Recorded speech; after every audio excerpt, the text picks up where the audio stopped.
Welcome back to Echo Ridge and another episode here in our Max Colonization series, where today we will be finishing and saying our goodbyes to the planetoid of Blistora. Well, just as soon as we find a couple of boops. Speaking of boops, we have a few more things that we need to do here on the planetoid to make sure that those bionic dupes can survive. We also need a way to be able to print them out, so I think we're going to end up putting our wonderful mini pod right here. This looks like a nice spot. A quick update on the thermals is everything looks decent here, although you can see it appears that I forgot one piece of abyssalite. Now, this is the proof in that pudding that I've been telling you about for a while, that even though it says that abyssalite has a thermal conductivity of 0, it still does transfer, and that thermal overlay proves it. But I will get this dug up and swept, and it'll come over and sit in this pool, to which it will never ever cool down, as you can see from this abyssalite that is still 1390 degrees.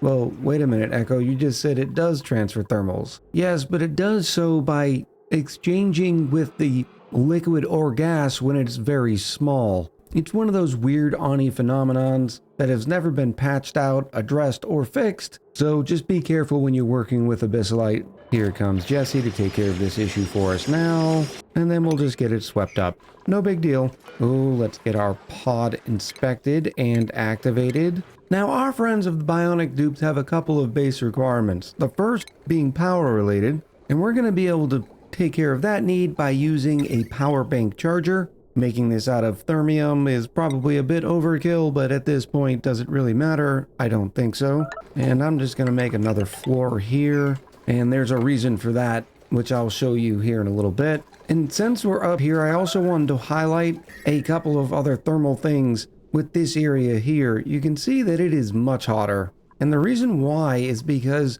of this manual airlock made out of thermium. So even when the rocket does land, it superheats this manual airlock, which then transfers all of its thermals into what little environment is in here when they open this door. So in an effort to combat that and any sort of thermal transfers from this hot area down to this cool area, I'm going to get rid of this airlock and this manual airlock and use a couple of the insulated doors. And now I don't have to worry about any of the thermals impacting this area here. Additionally, when this door does open and cool oxygen fills this area, the boops will be able to work around in it because this door is insulated. Back to our power bank charger. As a reminder, it does take 480 watts.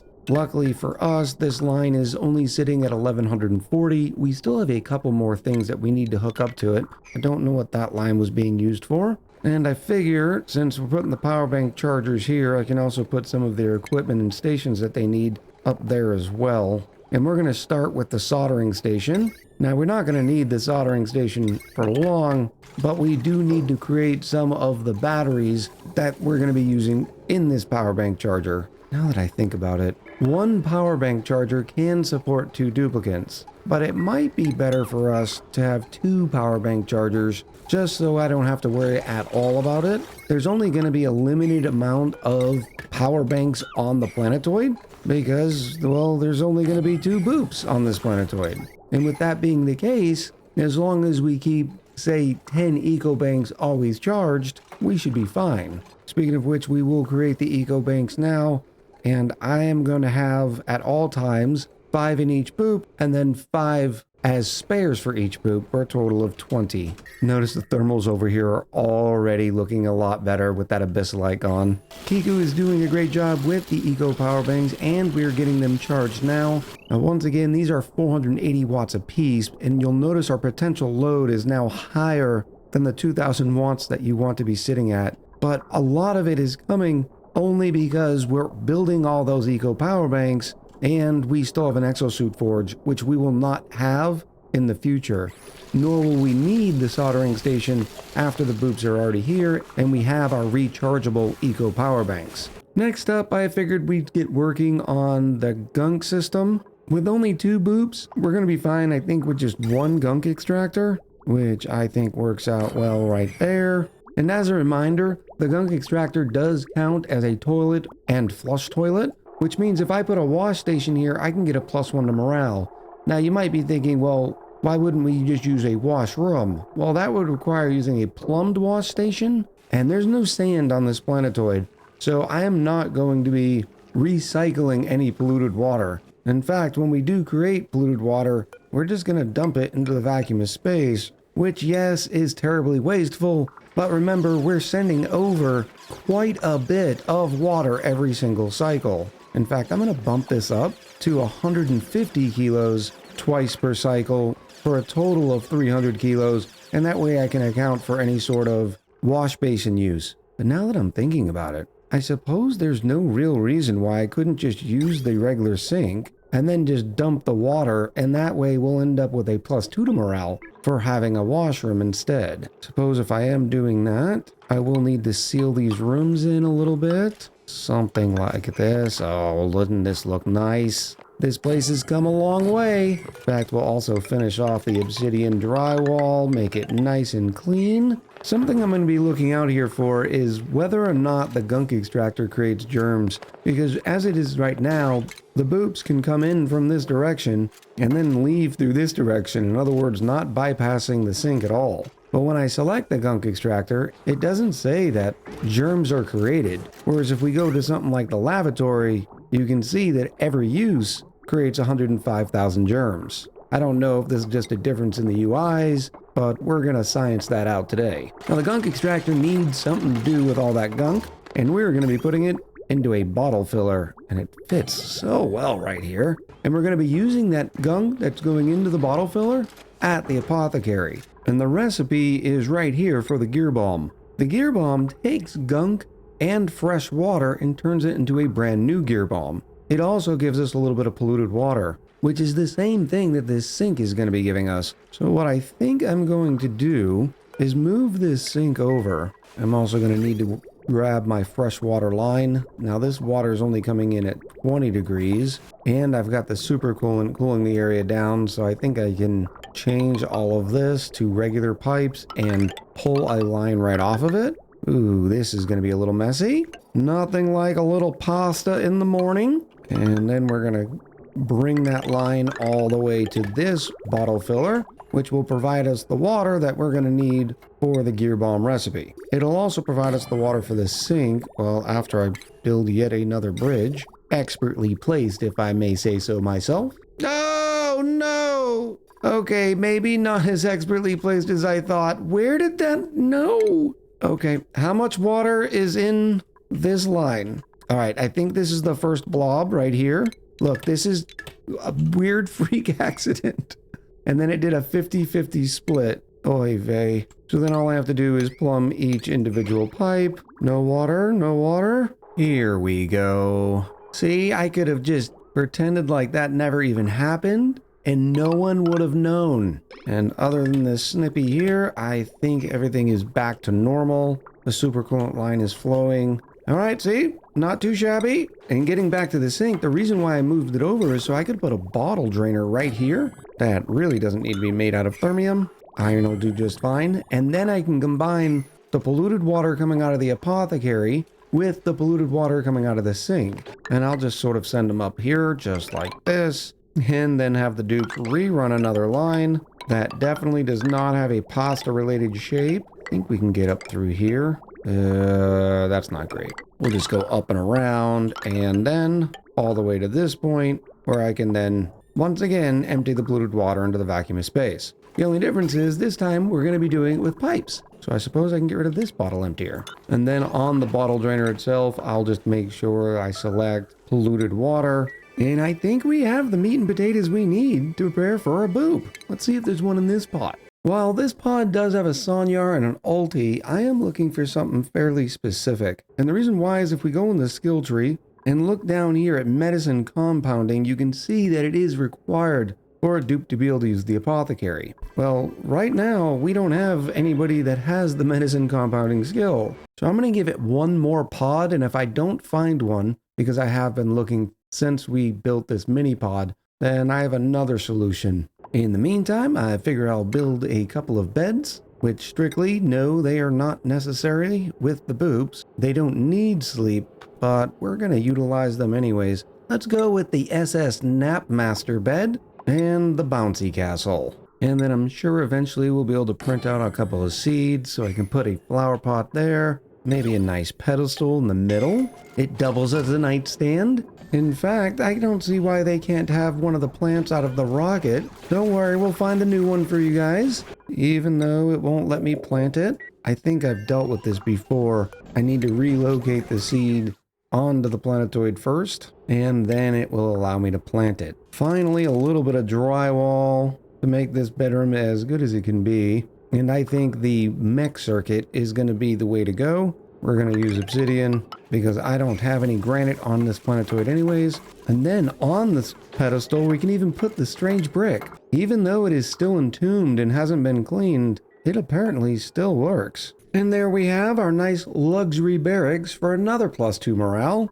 Combine that with, wait a minute, no industrial machines? Does that mean this bottle filler is an industrial machine? I don't see the tag for it here. What about the bottle drainer? The bottle drainer is an industrial machine? Well, that's just a little ridiculous. I guess we're gonna move it up here into our mini pod room. Although it doesn't look as clean, I guess I'm gonna move it right here. And that way it's still as close to the apothecary as possible.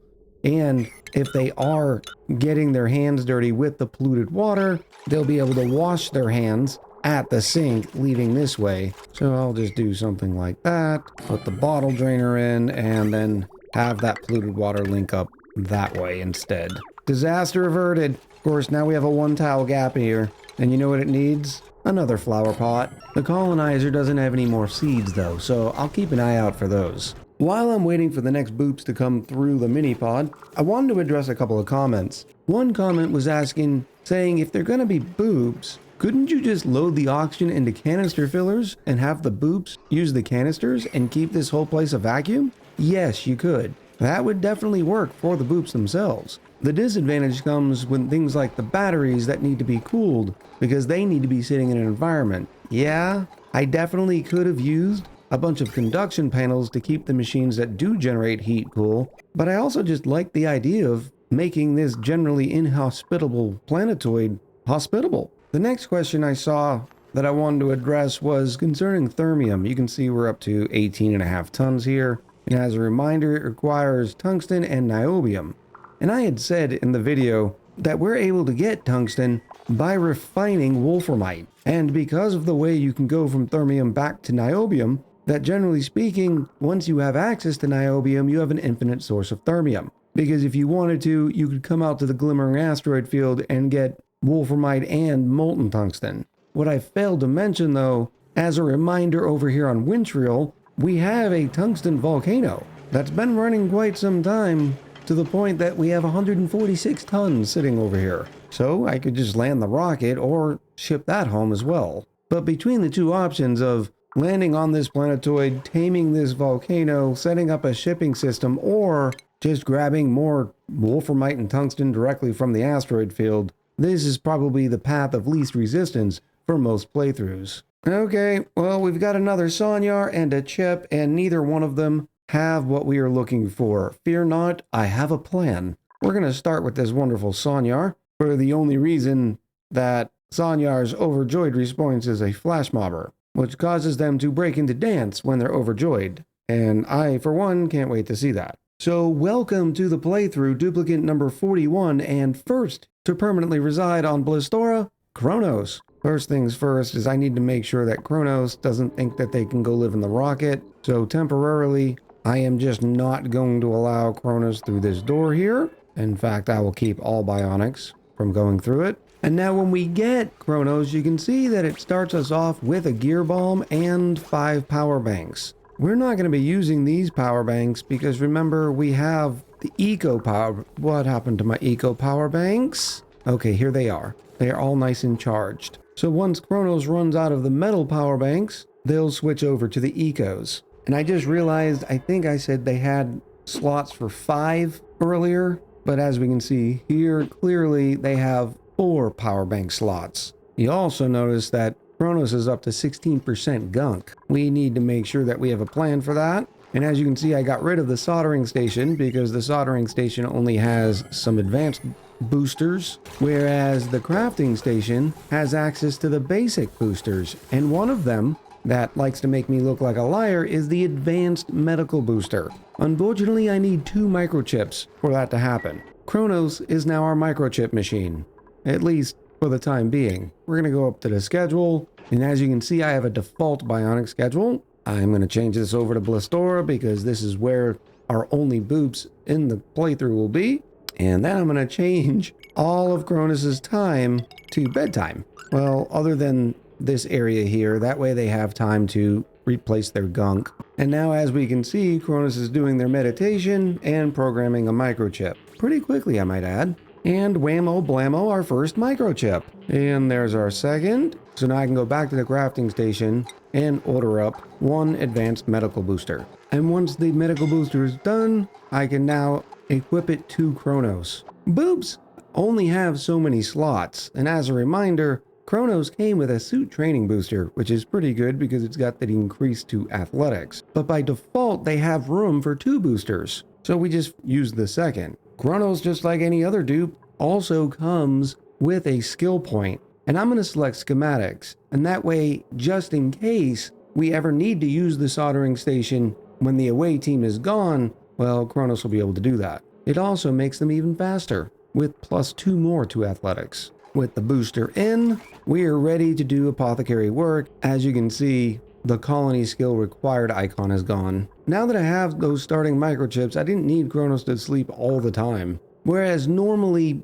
Bionic duplicants only sleep once every 3 cycles, at least by default. You could remove it if you'd like. I'm going to add it as an every cycle routine, and that way I still keep creating more and more microchips. Because what I can do then is utilize the power control station, somehow squeeze it in here, which will give us access to be able to NG tune up not only the steam turbine, but also this hydrogen generator. It will take some slight modification to this area though. In fact, I might be able to fit it in here because I really don't need the crafting station anymore. Well, before I deconstruct it, I am going to create 1 more advanced medical booster just in case the next boop doesn't have it. And that way they both can do the apothecary work. In fact, here's our next boop now. Well, they didn't give us a lot of options. It's Ulti, who will not be using their crop tending booster and is once again rigid thinking. The great news though is they're also a flash mobber. Welcome to the playthrough, duplicate number 42, Divine Mango. Now we have double the microchip production. Here's Divine Mango's medical booster, and that goes. And I think this is actually a better spot for the power station. Actually, he used the power control station to turn refined metal into microchips. I actually don't even need it here for the simple reason we're getting microchips directly, and we have 2 power buildings in this power plant, which enables the NG tune-ups. One being the hydrogen generator, the other being the battery. So we will get rid of it. I'm kind of getting curious of why I haven't seen any water being shipped, at least since our last episode. Here's our 150. I will reset the timer just to see. Oh, that's an issue. Because it is time for the interplanetary launcher to be cleaned, it has to go through its whole cleaning animation. And since it's only being enabled for 4 seconds, it can't finish that. How am I going to fix that? All right, back to the drawing board. We are no longer going to automate it through this cycle sensor. You'll remember I said last episode that it might be easier just to run a water line to the interplanetary launcher. But considering how long of a run that is, I wasn't really looking forward to doing that. I think I can get the best of both worlds here. I can still use the liquid meter valve if I can squeeze it in here, just like this. And then I'll connect the bottle drainer to it. It needs access to power. And now for the automation. You remember I said that I wanted 300 kilos in total every cycle. So what I can do is limit this to 300 kilos. And just like before, I'll have the dupes continuously dropping off fresh water to the bottle drainer, but the liquid meter valve is only going to allow 300 kilos through. And that is until this reset meter input receives a green signal. So we're still going to end up using the timer sensor, and I'm going to be using it to reset the meter valve once per cycle. And that way, this interplanetary launcher only ever receives the 300 kilos per cycle, and it'll still be able to do its cleaning routine. completely missed that one. So in the timer sensor itself, it's going to send out a green signal once per cycle. And it looks like Sigwolf is currently delivering our first bucket of water. Yes, the water is going through. The liquid meter valve is counting down. Wow, this is such a better system. The only thing I'm going to change is the interplanetary launcher being able to ship 100 kilos at a time. Because as you can see, the liquid meter valve has 100 kilos remaining before it can ship again. So we're ensuring that the interplanetary launcher stays empty. But no matter what, the dupes are going to keep dropping off that water. And as soon as the liquid meter valve limit is reached, just like that, it will stop the transfer until it's tomorrow. The liquid meter valve gets reset and water is able to pass through again. The bionic dupes over on this planetoid will receive the payloads, throw them in the payload opener, and to ensure we always have some excess, we have the buffer tank, and the water then goes over here to both the sink and the bottle filler. Kronos, when are you ready to get your gunk replaced? 2 more cycles? I'd like to highlight how that process is going to work, so give me a quick minute to let the boobs fill up with gunk, and then I'll be able to show you that. In the meantime, though, I think our away team is finished here. The boops have power, they have gear bomb, they have water coming in. So yeah, let's go ahead and crew them up, set the destination to home, and that way the away team can be done with this cursed planetoid. I want the rocket to take off, make sure those thermals do not leak. In fact, there's no reason for them to even get in there at this point, so I am gonna disable that door. The oxygen is still a little warm here, and I think it's just leftover because nothing here is that hot. Well, I say that, but these tiles are pretty warm. I guess they'll eventually cool off. Until then, the boops might get a little bit scaldy, going to grab the water. And I suppose I could also help that process by making the coolant loop also cool this area. And that shouldn't be too bad. We still have all the materials here, and the boops can work. We'll put some nice thermium radiant pipes right here. Ooh, that looks a little toasty, Kronos. Oh yeah, there's the first scalding. But I'll run that coolant line with a bridge from there, through the insulated, and then right back down. Easy peasy. Oh, Kronos is taking a beating. What were they doing up?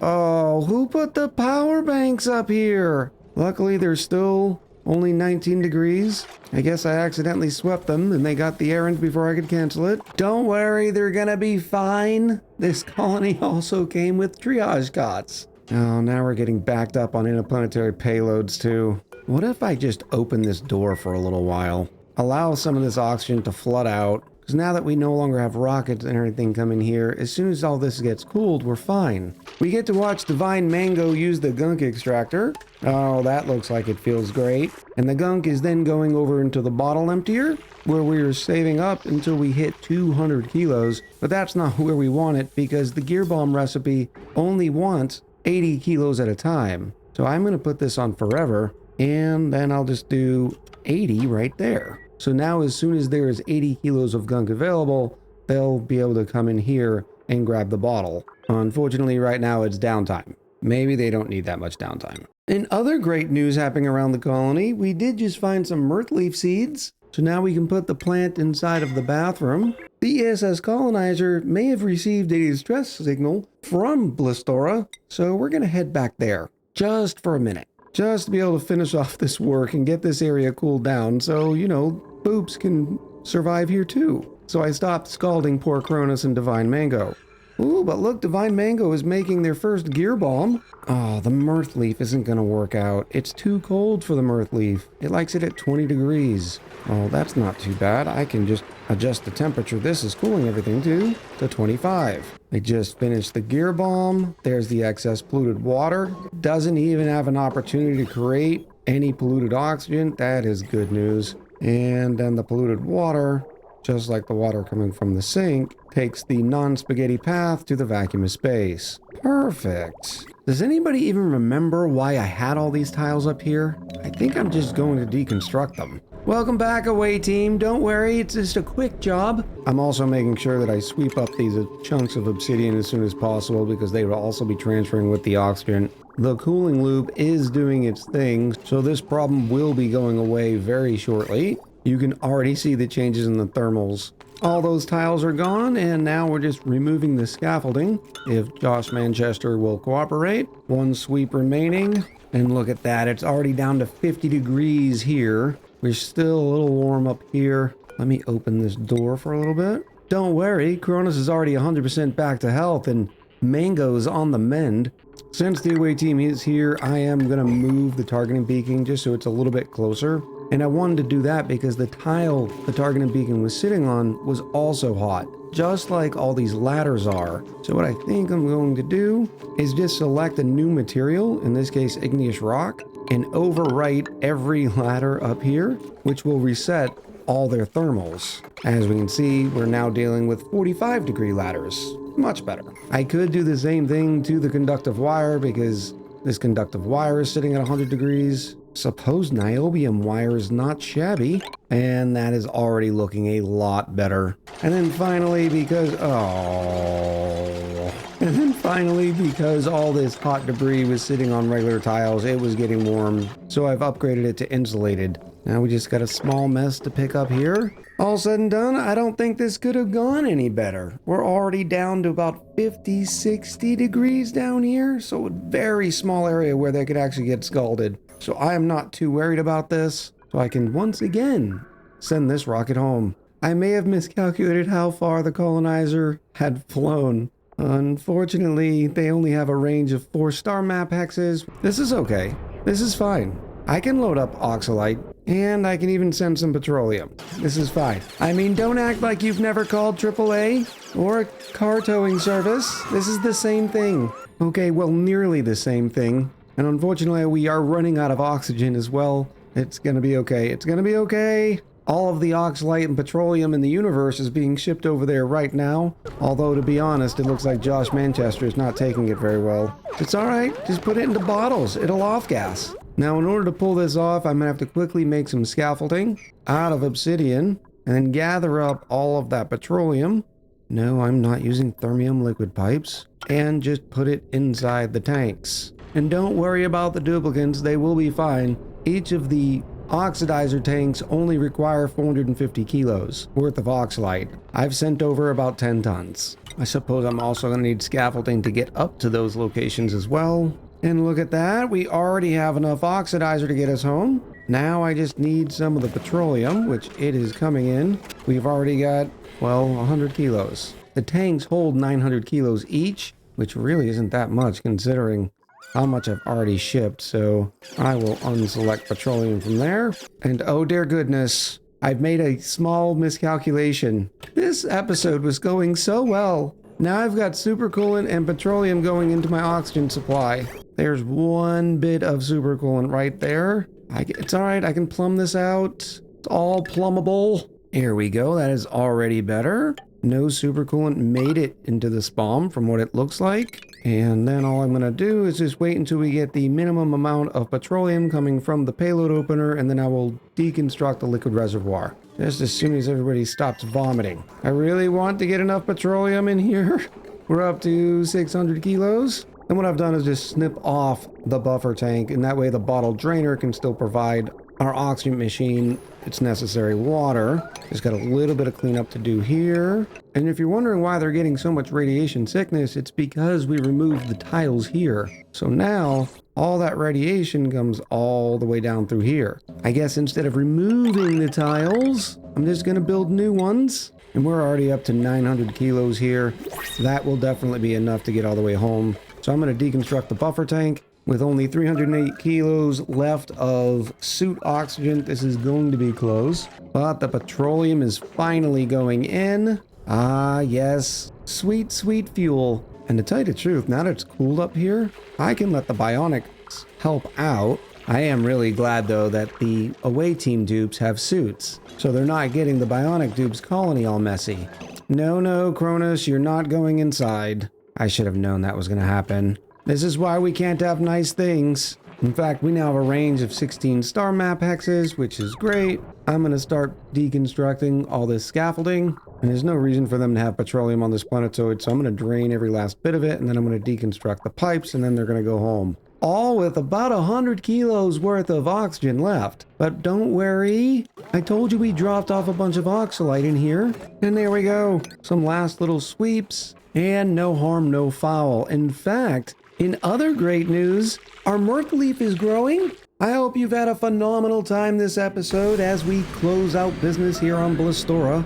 Despite all the chaos, this is actually going to be one of the most efficient colonies in this playthrough. Bionic dupes don't have a lot of needs, handling the gunk and providing some power. I'm looking forward to hearing what you have to say about this colony in the comments below. In the next episode, we will be taking on the last planetoid. I hope you're just as excited as I am. So until next time, much love, happy gaming, and I'll talk to you soon.